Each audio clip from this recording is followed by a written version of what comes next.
I mean, I've seen this happen several times. Someone spends months learning Primavera, secures his first job as a project planner or scheduler, and then a few weeks down the line, the person gets fired. And the sad part is that many of them are not fired because they don't know how to use Primavera. They are fired because they don't know what real planners do in the workplace. So today I'm going to show you some of the biggest mistakes that get new planners fired in the workplace in their first weeks of work and how to avoid them. Number one is that they know how to use Primavera, but they do not understand project management. So you notice that a lot of people will just go and learn Primavera and possibly learn how to click buttons, where this button is, where that button is. But a lot of them do not have an insight into what they are doing. They do not understand the basic principles and rudiments of project management. So your manager doesn't care whether you know activity codes, layout, filters, or global change, for example. They want to know what is delaying the project. Are we ahead or behind schedule? Are we on budget or over budget? What is happening this week? And can we have a look ahead of some of the work that is due in the coming weeks? Therefore, as a planner, you must understand the project, not just the software. Companies don't pay planners for clicking buttons. They pay planners for understanding the project, providing relevant information that will help in driving decisions about that particular project. Another mistake that new planners make is the fact that they cannot update a live schedule. Of course, I understand. During training, for example, you notice that everything is beautifully curated. The schedule that you're giving, and then updates that you're doing, and possibly you're doing all of these things with the help or the assistance of the instructor. And then maybe after the class, the instructor possibly gives you an assignment, which of course you go home and then go and learn, take your time, do your research to do all of those things. But then when the work begins, nobody is going to be giving you an assignment to go home and do. A couple of times you are expected to update your schedule right there and then.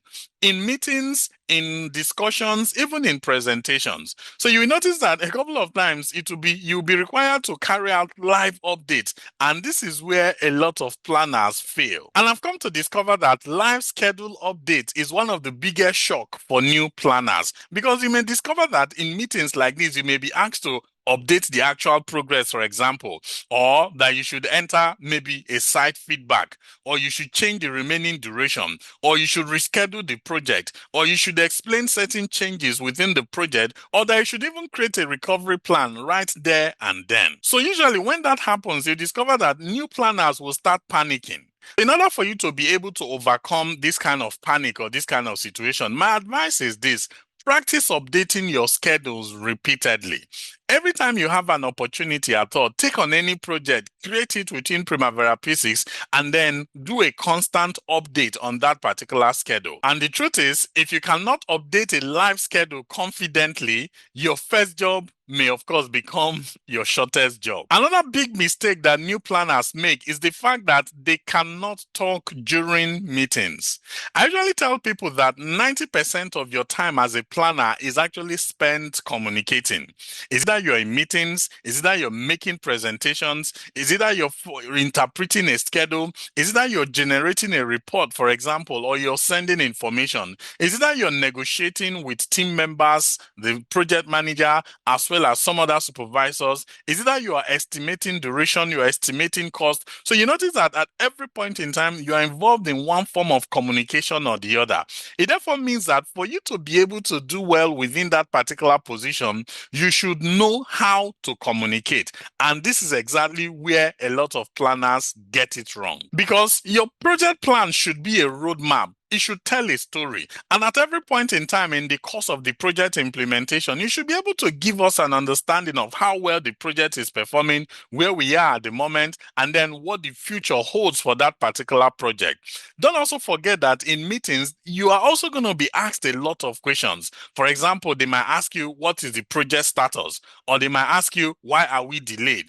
Or they might ask you, which activities are critical? Which activities are driving the project? Or they might even ask you, what recovery plan do you suggest for us to be able to get back on track? These are the kind of questions that usually come up during project meetings. And most times when these kind of projects are asked, I notice that new planners will get nervous and you hear them saying things like, I will check and I will get back to you. The moment every single time you're saying, I will check and I will get back to you, it shows that you lack confidence, and almost immediately they're already forming an opinion about you that this person doesn't know his onions, especially as it pertains to project planning. So my advice is this: learn to communicate.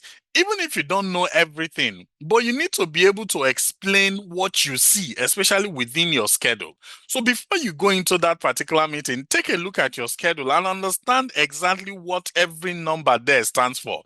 What is the meaning of your cost variance? What is the meaning of your schedule variance? What is the meaning of your cost performance index, your schedule performance index, your estimate at completion?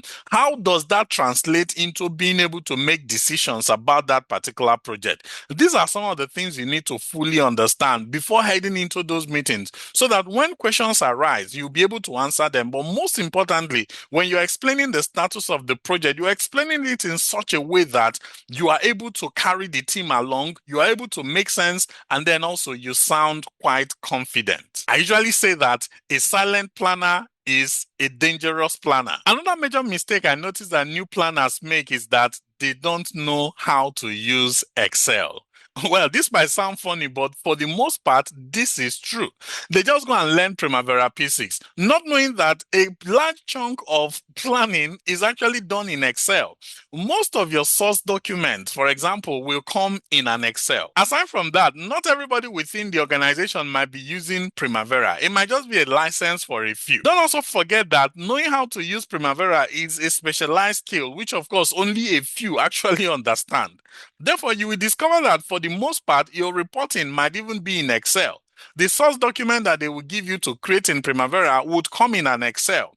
Some of the adjustments that you need to make in the course of the meeting might be in an Excel. So you can't receive an Excel, for example, and they are asking you to build that particular schedule, and you can't even navigate within the Excel. You can't even filter. You can't even do basic things within the Excel itself. Or that you're not asked to do reports in Excel, and then you are not able to effectively be able to make your presentations within that particular Excel. So my advice is this: learn basic Excel, and if possible, at least an intermediate level of knowledge in how to use Excel. These are some of the key topics in Excel that I feel you should know as a planner. One, you should know about VLOOKUP, then also about your XLOOKUP, then your pivot tables, also conditional formatting, as well as charts and how to filter. These are certain things that you have to learn in Excel if you really want to succeed as a planner. So the shocking fact is that many planners actually lose their job because of Excel, not because of Primavera. Another very big mistake that planners make is the fact that they cannot produce reports. I usually tell planners that the key thing that actually shows that you're working as a planner is the fact that you're constantly churning out reports. Don't forget, you're not the person that goes on site, for example, to do the carrying or the lifting. Your work is also not showcased, maybe, for example, in the product, as the case may be. So the only proof, or the only thing that actually shows that as a planner you're working, is that you're constantly churning out reports. But sometimes I get surprised, you see planners and they are not churning out any report. They are waiting until they receive instructions on what to be able to report on. They don't even know which report templates they are going to be using, and they don't send out any message. So if you're not churning out any report, it reduces your visibility. And at some point in time, people will start asking, what is even the need of keeping this guy? Now, this person is not doing anything. What is this person even doing? Because they are not seeing any deliverable from you. No report, nothing at all is coming from your own end. And that is why ability to produce report is very, very important. You need to have a consistent schedule for churning out report, doing checkpoint report. Don't wait until, say, for example, they are calling for the report. That's only when you send the report. No. Take up initiatives and be sending report intermittently. Don't bother whether they read the report or not. That shouldn't be one of your preoccupations. The key thing that should matter to you most times is the fact that you're churning out reports and you're churning out reports constantly. So management wants answers to these questions. For example, they want to be able to understand the progress percentage. They want to be able to understand if there are delays in the project. They want to be able to understand which activities are critical activities. They also want to be able to understand if we have a recovery plan in place, and then what is the forecast completion date. These are certain information that management needs all the time, and those are some of the things that should always feature in your report and should form part of what you report on a consistent basis. The key thing is that as a planner, you must convert scheduled data into management information. And understand one key thing, that is not your schedule that impresses managers. It is actually the reports that do. Another very serious mistake that I noticed that new planners make is that they don't understand the concept of the critical path. Don't forget, this is one particular area that even from the stage or the level of your interviews, you notice it becomes very prominent. I mean, interviewers actually love issues about critical path. So you notice that usually during the course of your interview, they will ask you a lot of questions about critical path. In the same vein, in the course of your job itself, you would also notice that there will be a lot of conversations around critical path, because the critical path is what drives the finish date of the project. And if we finish any of those activities on the critical path late, it's going to affect the finish date of the project itself. Therefore, if someone is asking you, for example, what is driving the project completion, you have to know those activities that are driving the project completion. If you cannot explain the critical part in a live project, for example, I mean, almost immediately people will lose confidence on you. Therefore, if you are a planner, critical part must be your best friend. Also, another thing I also noticed with new planners is that they stop learning after getting the job. A lot of new planners treat getting the job as the goal. Meanwhile, that is not the goal. The main test is not even in getting the job. The main test is you being able to keep the job. So the goal should be, how am I able to sustain the job, and not how should I be able to get the job. Because if you're looking at how to be able to sustain the job, it helps you get the job and sustain the job. But if your focus is primarily on how do I get the job, yes, you can get the job, but you may not be able to sustain the job. So one thing you need to realize is the fact that because you were hired does not mean you have arrived. And there are certain characteristics I notice about planners who actually survive in the field. One, of course, is the fact that they study daily. Secondly, they learn from site engineers to even understand the type of project and the work that they are doing. Thirdly, they learn reporting. They learn how to be able to do report using different tools like Power BI and some other visualization tools. Aside from that, they also learn project controls. They learn end value. And then they also learn about claims as well as delay analysis. I usually tell new planners that the day you stop learning is the day your replacement starts learning. And don't also forget that most softwares, including Primavera, are jealous. The moment you leave them, they will leave you. Therefore, if you're trying to become a planner or a scheduler, don't just learn Primavera P6. Learn project management, learn reporting, learn Excel, learn communications, learn how construction and engineering works.